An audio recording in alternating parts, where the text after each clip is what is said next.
All right, Nathan here.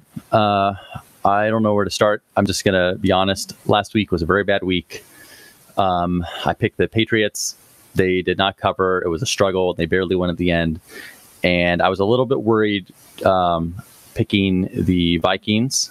It seemed like all the money was going towards Philadelphia. All the fans wanted Philadelphia. It almost seemed like the Vikings Super Bowl was that last second win, and they kind of gave this sense of relief after that win. Like maybe they didn't have the same sense of urgency, but they just got utterly demolished by a better team in the Philadelphia Eagles with a backup quarterback. I mean, it's almost embarrassing. So I don't know if Case Keenum is going to be a franchise quarterback going forward, but that was tough.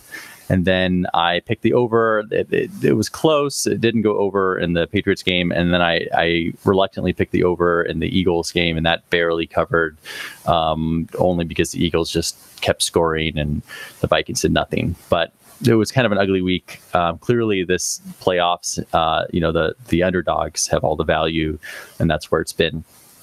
So to keep it simple, Super Bowl's in 2 weeks. It's a long ways away. A lot can happen. Brady's hand, Rob Gronkowski's concussion status. Is Nick Foles going to play amazing like he did in the championship game? It's hard to say, but clearly the Eagles, they have a lot of talent. They're playing well. They have a great offensive line. Their defense is incredible. They're a tough team. So if Nick Foles plays anything like he did against the Vikings, the Eagles have a very good chance to win or cover the spread. And if the Patriots don't play their best like they did against Jacksonville, no, nothing to take away against Jacksonville. Jacksonville played excellent, and they got probably a few unlucky calls against the refs. But if the Patriots play like they did against Jacksonville, anything less than perfect, they may lose.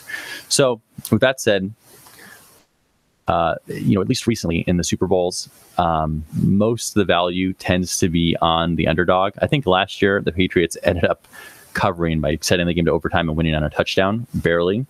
But I think in recent history, at least in the last 10 years or so, the Super Bowls have actually been pretty competitive and pretty close. And most of the underdogs have actually been covering for the Super Bowls. Before, if you go back more than 10 years ago, in the last 15, 20 years, Super Bowls historically were very boring games. They were often blowouts. They just weren't that great to watch. Like I would say in the first, I probably started watching Super Bowls. I don't know exactly when the first one, maybe Super Bowl like 16 or 20 or something. That's probably when I first started watching them.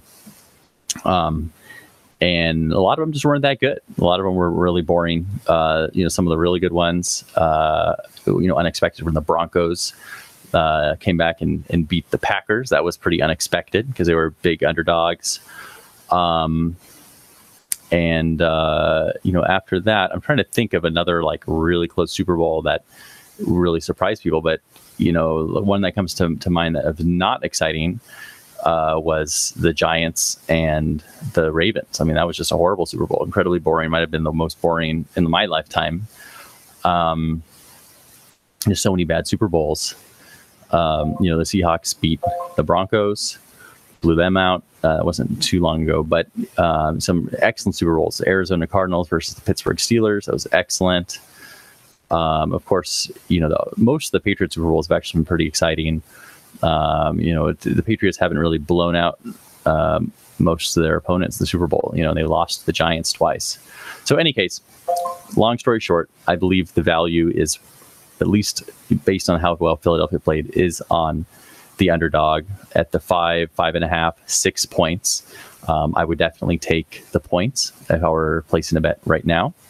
And then for the over-under, I feel Super Bowls more often tend to be lower scoring affairs. I mean, can they be high scoring? Absolutely. Sometimes a team. Okay,